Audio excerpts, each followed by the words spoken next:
Anyone visiting any foreign country probably should be careful, especially about drug, drinking, smoking, and sexual service. Use it without acknowledging the difference from your country could easily get you in jail or deported. And because of the previous video, I've got quite many questions or requests that I should go deeper about it. Since me personally wouldn't use it, let me share the experience of someone using the service as a client and someone working as a sex worker. But before we get into it, let's make sure we're on the same page about these four. First of all, in many other countries, this usually means sexual intercourse. And depending on the culture, it's associated to crime or something smelling dangerous or fishy. In Japan, on the other hand, it usually doesn't mean intercourse, as the law doesn't allow it and people know it. But other than that, pretty much anything's okay. And people came up with many different types of service or niche. Anyway, use the service without knowing that some foreigners might be confused or disappointed. Vaginal penetration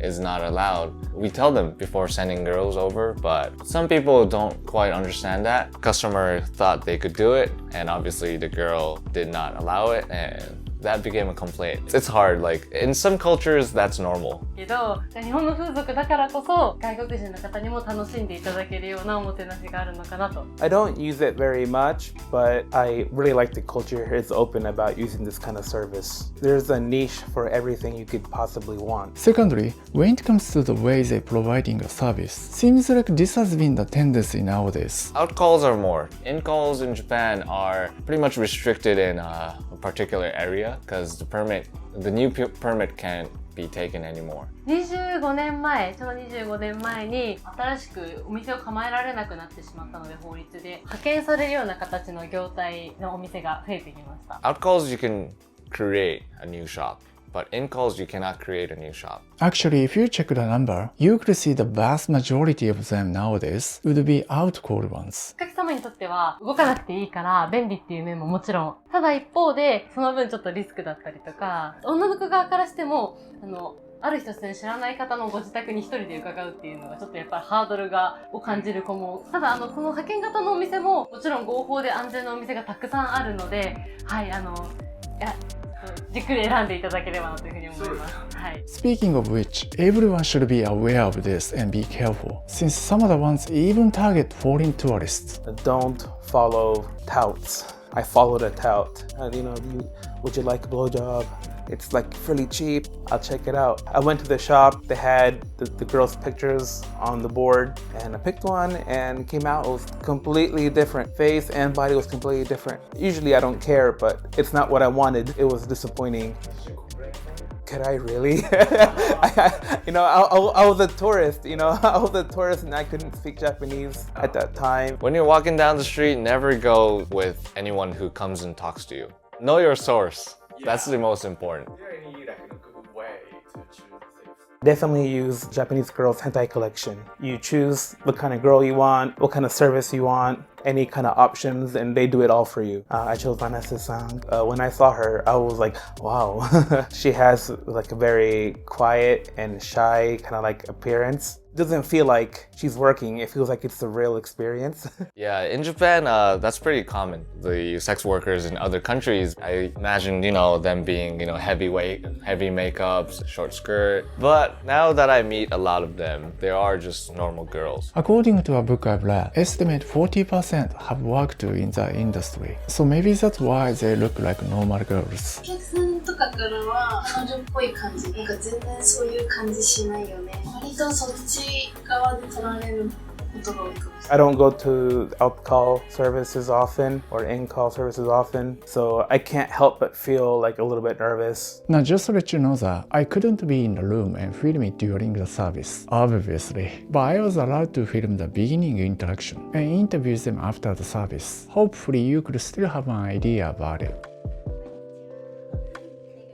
何も知らないんでお互いがからどこから来たとか仕事で来てるのかとかでそこからいろいろ話してってお互いのことをちょっと知っていくみたいな感じ会話をしてでお金もらってからマッサージの準備して一緒にお風呂入ってマッサージに移るって感じです。一緒に洗ってったら距離も縮まったりとかもするんでそこで緊張もお互いほぐれたりとか結構紳士的な人が多いんで逆にエスコートしてくれてみたいな最初は指圧マッサージ、後ろ全体的に足の裏から肩まで全部やって、その次にオイル使って回収マッサージに入るって感じ。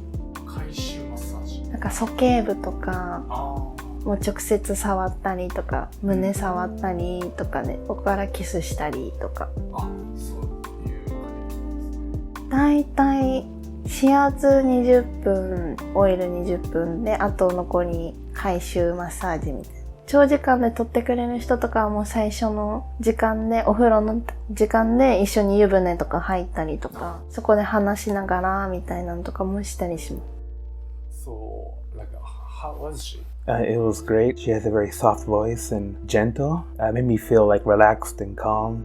Was there any like awkward moment? Not awkward, just like nervous. And she knows how to take care of the customer. So she made me feel comfortable even though I was nervous. You know, you can't help but have a good time and relax. Would you say the service was quite safe for both of you guys? Yeah, absolutely. There's a lot of like safety that goes behind. I feel like there's not really any risk of anything bad happening. I felt totally safe. 今、検査結果を受けてきたんです。大丈夫です。あ、これはどのくらいの頻度で受けに行ってる？1ヶ月に1回ぐらい。そういう検査とか行ったりするのとか、なったことあるとか、やっぱ心配する人もいるんで、移したくもないんで、お客さんに安心して利用してもらえるように自分でも確認しようと思って。Is there any advice, when it comes to interaction? You should learn some Japanese, just to make the girl feel at ease. In my experience, if you can speak some Japanese, you can make some small talk. It doesn't have to be so much, but you trying to appeal to her language will make her feel more comfortable. In terms of communication, you can use like translation software, that's totally fine, but I don't think language is much of a big deal when it comes to sexual interaction. ジャパンに来たみたいな。そうですよね。初めての人は特に緊張してる人が多いんじゃないですかね。そうですね。緊張されてる方たくさんいます。いろんな年代の方が来てるので、若い方ほど結構緊張されてる傾向にあるのかな。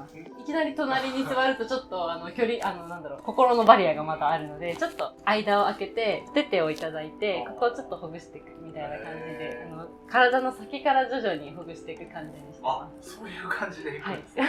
Just relax and just don't think that you need to do something. Let them do what they need to do or want to do. What kind of reasons you offer? Obviously, the paycheck. But also, some people want to become an AV actress and become sex worker as, a ladder to, climb up and, to become an AV actress. Also, some people like it, the work itself. Given, the service and seeing people become happy with their work. They enjoy the work and they have their own pride. Even some of them have great passion towards the work. Some of them do feel annoyed when people worry about them too much. They like the work. They chose to do the work. I know it's kind of complicated though, depending on the culture and where you're from, it's not normal. If you don't like it, then you don't have to use the service. Totally fine. But just saying, the girls are not forced into it. They like the job and it's legal and some people like doing it. So honestly speaking, I've met a lot of girls that work for, those kind of shops, but none of them are forced into it. 始めてよかったと思いますか？よかったなと思います。そのサービスしながら話してっていうのが結構楽しい。いろんな話とか聞けたりするんで、人によっては全然言ってくれたりします。なんか凹んでて、だから慰めて欲しくて来たとか、癒されに来たとかって言ってくれる人も多いんで。週何回か？週6で働いてます。大丈夫な感じですか？体は今のところ大丈夫です。1年とかはやりたいなとは思ってて、やっぱナンバーワンになりたいなって思う。今が3番とかなんで、おそばでは今1位取れたんですけど、総合ではまだ取ったことないんで。セックスワーカーとしての自分のアピールポイント。結構胸はよく褒められる。なんか大きいのもそうなんですけど、形とかも綺麗って言われることが多いね。結構昔からずっとニコニコしてる方って言われてたんで、話しやすいとは言われます。ある程度はやっぱり仕事モードに入る。でも割と素ですね。結構多分私が距離近めに行っちゃうから。